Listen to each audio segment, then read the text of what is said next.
Here's me again with me gas bagging. How you doing, folks? Oh, it's strange times, isn't it? I don't know about you, but I'm finding it exhausting right now. Oh, he's green today, look. Green. A bit scary. Buy me a coffee, will you?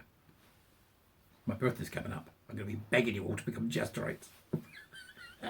Nevertheless, please do share and subscribe and become warrior teacher. That's the most important thing. We need a lot more applications. Not happening this time. Not getting a room. No, need much more. Not happening. So help me out. Share it. This is interesting. There is a group called the Coalition for Academic Freedom. Now, you know, as well as I do, that I wibble on about academia all the time and their betrayal of our trust, which I think is a very real thing. So this is incredibly interesting, I thought. And I hope that you'll find it interesting too. They report from their website, afcomm.org.uk, on the 7th of April, links downstairs in the doobers as usual for you, that academia in Britain seems to be suffering somewhat of a crisis. Now, I saw this coming a long time ago, and I'm sure many academics did too. The influence of social sciences and guff. You know, this is all causing a problem. Free speech was such a problem that after the Coer-Rindolph report, the government had to come up with a free speech bill to ensure that universities did not become or did not remain hotbeds of cultural Marxism and mad left nutters, or neoliberal nutters. Unfortunately, that doesn't seem to have worked. They're still mad as hatters. Defunding will work. That's what we need.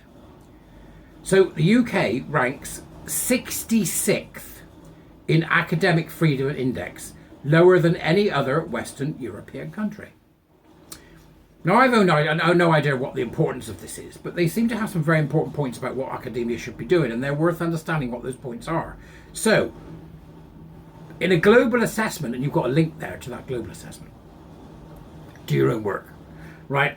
Of de facto levels of academic freedom, the UK has scored worse than Peru, Burkina Faso, and Georgia.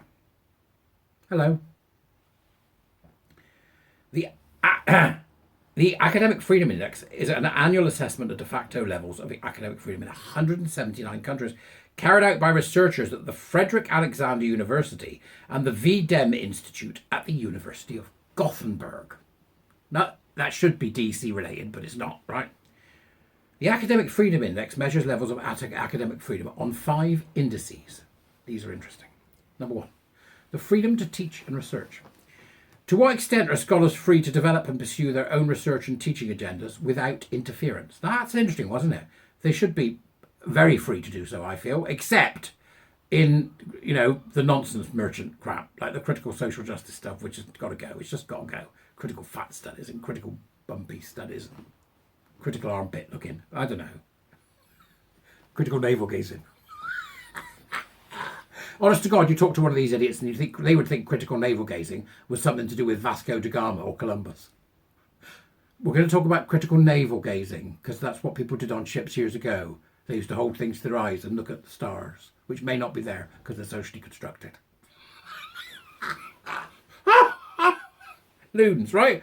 So, the second one is freedom of academic exchange and dissemination. To what extent are scholars free to communicate research, ideas and findings? Well, the problem you've got with the lunatics there is nobody can understand what they say. Well, it's a postmodern humanist interference of the untangling of the intergenerational need for a cohesive strategy towards a more intersectional world based upon the social constructivist and postmodern workings of Derrida and Foucault. What do you say? I don't know, just drink your tea. Institutional autonomy. To what extent do universities exercise institutional autonomy in practice? Interesting. Institutional autonomy from whom? We may well have to look at UKRI and Advance HE in Britain to see whether or not institutional autonomy is being actually curtailed by either of those organisations, both of which have a lot to answer for. Number 4, campus integrity. To what extent are campuses free from politically motivated surveillance or security infringements? Well, right now, most campuses seem to me to be captured by critical social justice, and that there is a pervading air of fear amongst students, certainly the ones I talk to in Manchester and Sheffield. That's the ones I've spoken to. They can't speak out because of these nutters, the transgender nutters and the critical race nutters and the whatever it is, fat studies, queer studies, limb studies. you know. So these nutters are holding sway. Universities need to defund the whole lot. And then number 5, freedom of academic and cultural expression. Is there academic freedom and freedom of expression related to cultural issues? No. That's what the culture wars does. It silences you. Go on, don't blame me. You know as well as I do, you've got friends, you say to your friends, and they go, oh, I agree with you. I agree with you wholeheartedly about what you say. I've seen that weird bloke, the jester. Yeah, I agree with what he says. Well, why aren't you saying anything? I can't. You know, the question that we all have to ask ourselves, if you can't speak, who's got the power? Who's got the power? It's a good question to ask yourself, and not just to ask yourself, but to answer, and to think clearly and long about what that means. If I can't speak, who's got the power? Where does the power reside? And then, how do we get rid of them? All right, on the same page? I imagine so. The index uses a statistical model to aggregate the judgments of 2,329 country experts. Experts are ranked against each other in terms of their reliability in order to generate overall estimates of levels of academic freedom. The AFI caution that there is a confidence interval around each country's score. Actual levels of academic freedom in a country might be slightly higher or lower than reported. So it's not a perfect model. Colour me surprised. Why do they have to say that? It's not a perfect model. The model has previously been used by the VDEB Institute to measure levels of democracy worldwide, and the index's authors have published peer-reviewed papers on the methodology used. This is interesting, you see. There's some depth to this. Worth exploring. The links in the article. Worth exploring. All the data and code are freely available on the index website. There you go. That's how you do it. Hypothesis, peer review, freely available. Notice the word freely. Academia needs to get used to that word. You try and get hold of some academic studies. Oh, that'll be £3,500, thank you. You can all bugger off. There's a whole limpet of people making money off the back of the academic institutions by holding on to knowledge like some priest from the medieval period. Cut it out. Right, this is 2023, not name of the damn rose. More monks will die, and they too will have blackened fingers and blackened tongues. Prestidigitality and all that. Academic freedom is declining in the UK. 2023 marked the worst yet of several consecutive years of worsening academic freedom. Indeed, the UK is one of the few countries in the world where there is less academic freedom today than in 1973.